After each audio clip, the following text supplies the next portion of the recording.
Boa noite a todos, vereadora Ana como presidente, vereadora Flávia, público presente. Começamos 2018 com várias expectativas, não é?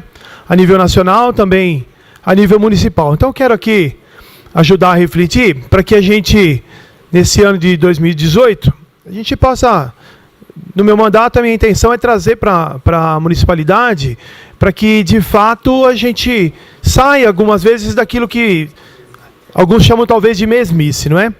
Então, aqui, quero começar falando da questão da festa da uva. Eu sou totalmente favorável à festa da uva, não é? O resgate das nossas tradições, a gente poder valorizar o produtor rural, valorizar tantos produtores de vinho na cidade, que a gente traga o turismo, tudo isso é muito importante. Mas a gente tem que ter talvez uma fala diferente, que eu conversei com muitas lideranças, né, do executivo, os diretores, e aí vou preservá-los até por uma questão ética. E aí quando a gente pensa e a gente escuta uma frase de que a festa foi terceirizada, em nenhum momento ela exime a responsabilidade do Poder Executivo. Não é? A terceirização, simplesmente, ele é um modo de operação diferente, mas a responsabilidade é do Executivo. Dá um exemplo. Isso não é particularidade da festa da uva, mas qualquer empresa hoje, multinacional, que contrata um terceiro para fazer uma logística, e esse terceiro, durante a logística, provoca um acidente ou participa de um acidente, a responsabilidade continua sendo do contratante. Então a gente precisa ter essa conscientização, porque eu quero ser muito justo aqui, não é? A minha avaliação da festa da uva vai ser completa quando eu terminar a festa da uva. O que a gente precisa ter essa clareza é que, a partir do momento que eu escuto algumas lideranças, é quase que, entre aspas, uma desculpa, porque, mas agora foi terceirizado, a culpa não é da prefeitura.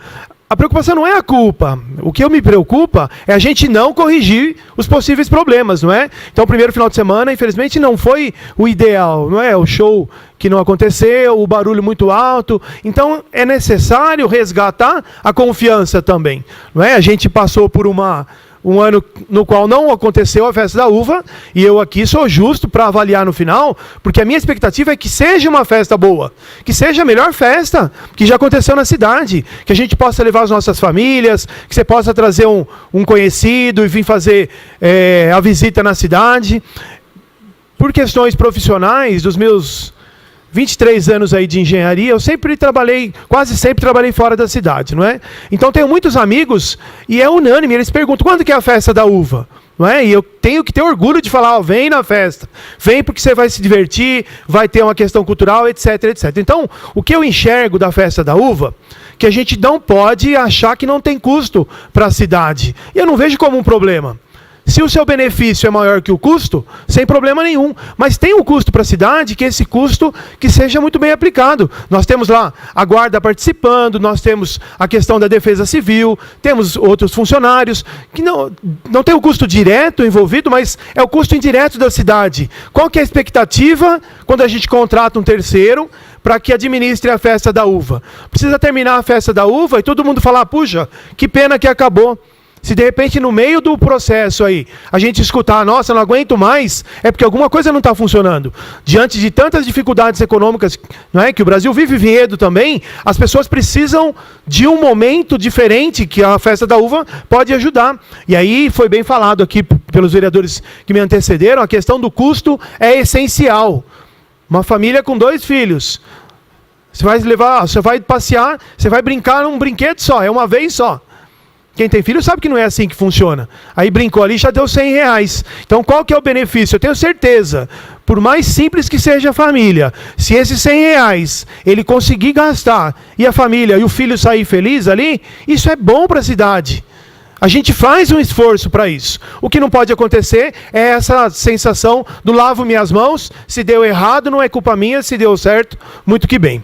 Para isso eu quero trazer uma reflexão para os desafios de 2018, não é? Temos o desafio da questão do regime estatutário, É a questão da discussão, de muito trabalho, conscientização. O que é bom para a cidade, a gente precisa lutar e contem com a minha ajuda.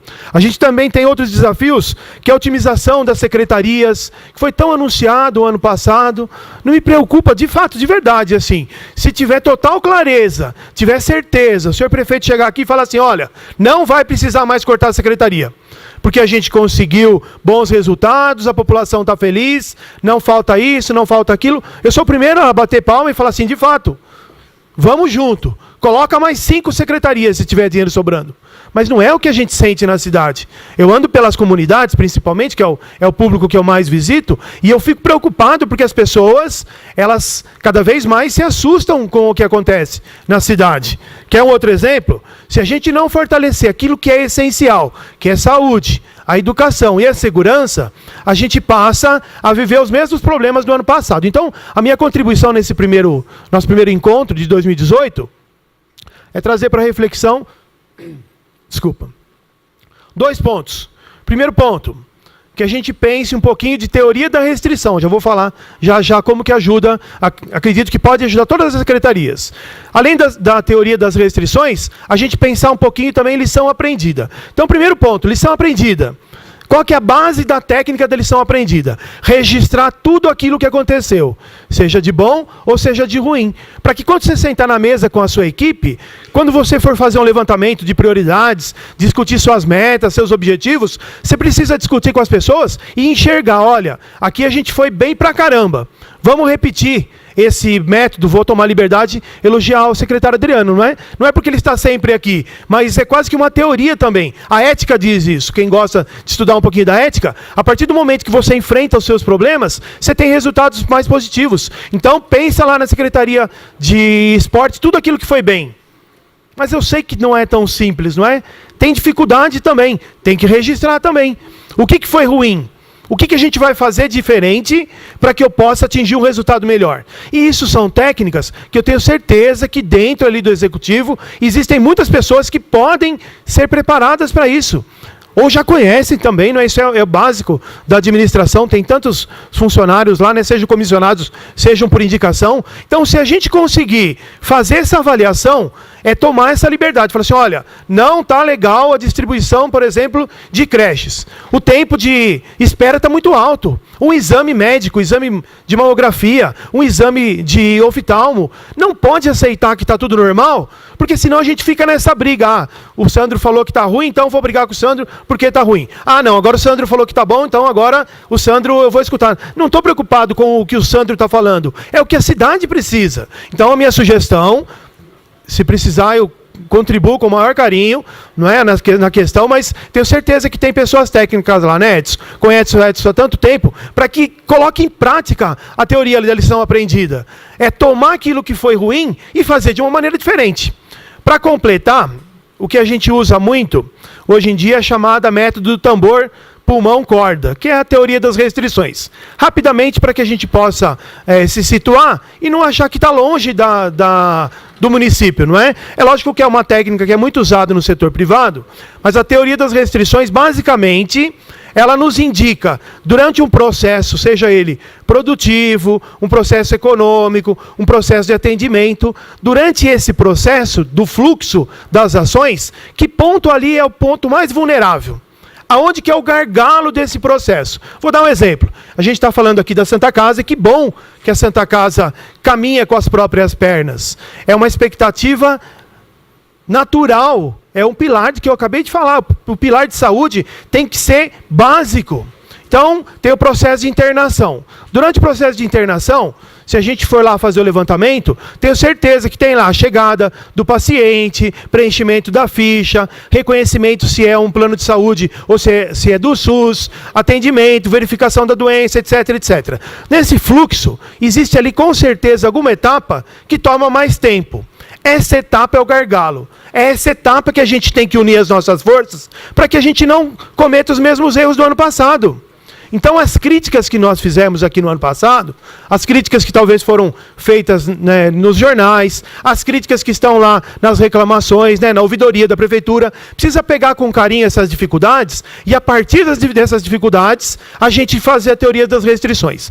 A teoria das restrições, a base dela é de um livro chamado A Meta.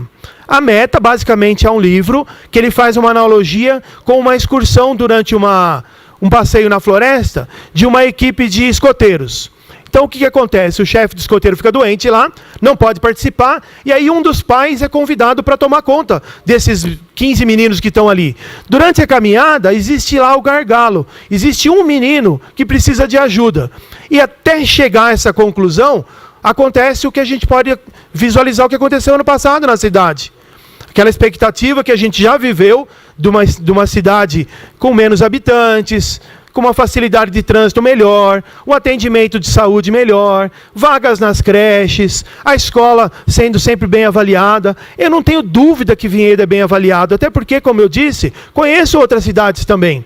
O que eu não posso me conformar é a gente achar que não dá para fazer melhor. Então, no método da Meta, do livro A Meta, ele deixa bem claro, olha, vamos pegar o nosso gargalo e, a partir daí, a gente transformar as nossas ações. Como que a gente pode transformar as nossas ações? Um outro exemplo.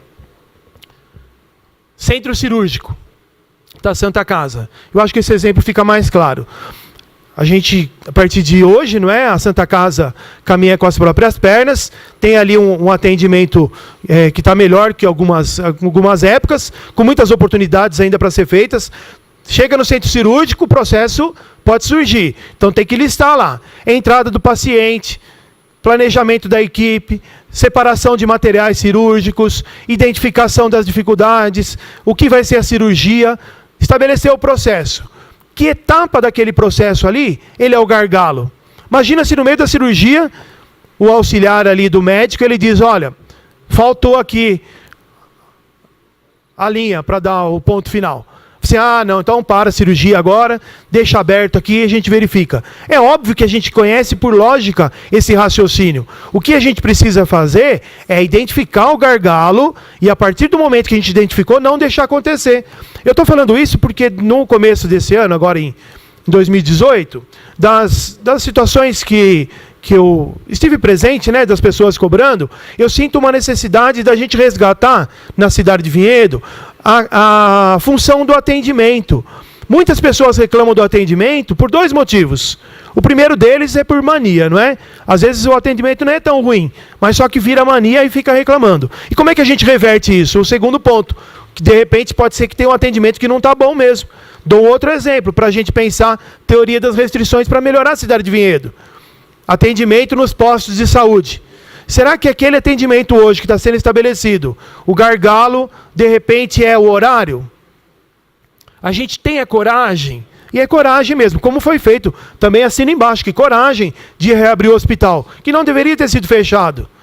Abriu, bola para frente, vamos para frente. Mas essa coragem também precisa ser em todos os pontos das secretarias. Como que a gente vê hoje a fila nos atendimentos médicos? Como que a gente vê hoje as crianças que estão dentro das salas de aula?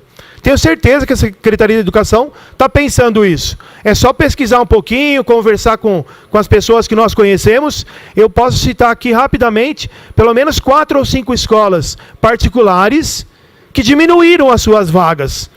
Por quê? Porque esses pais precisaram ir para a rede. E como que a gente está se preparando para que não aconteça nenhum tipo de falha? Foi citado aqui a questão, por exemplo, da falta de uniforme. Não pode ser tratado como, porque reclama muito, ou reclama menos, ou reclama mais. Eu acho que o grande desafio é a gente enfrentar esses gargalos, enfrentar essas dificuldades, para que quando chegar no ano que vem, não aconteça de novo. Então a minha sugestão, fica aqui a minha participação, é para que em 2018 a gente enfrente os problemas que a cidade vive, para que elimine de fato esses problemas. Eu quis contribuir falando da lição aprendida e do gargalo, porque a gente só tem lucro, a gente só tem benefício sobre o custo, se a gente não repete os mesmos problemas. Então o final da história qual é? Que a gente consiga eliminar de vez o problema. O problema vai acontecer, não tenha dúvida. Mas se a gente fica no mesmo problema, sofrendo, a gente tem um desgaste e não é isso que o povo de Vinhedo merece. Uma parte, senhor vereador? Péssima parte, senhor. O Carlos Florentino falou meu nome. Florentino, eu acho que para ter respeito começa falando primeiro, respeitando as pessoas. Começa aí já, tá? A questão da praça que eu levei até, né? Aquele guarda eu já tenho um boletim de ocorrência há anos. Só para você deixar registrado. Uma outra coisa, a guarda é para fazer o serviço dela. Às vezes é chamada e não faz. Um caso que aconteceu agora, esse final de semana. Os moradores... Uma boa noite.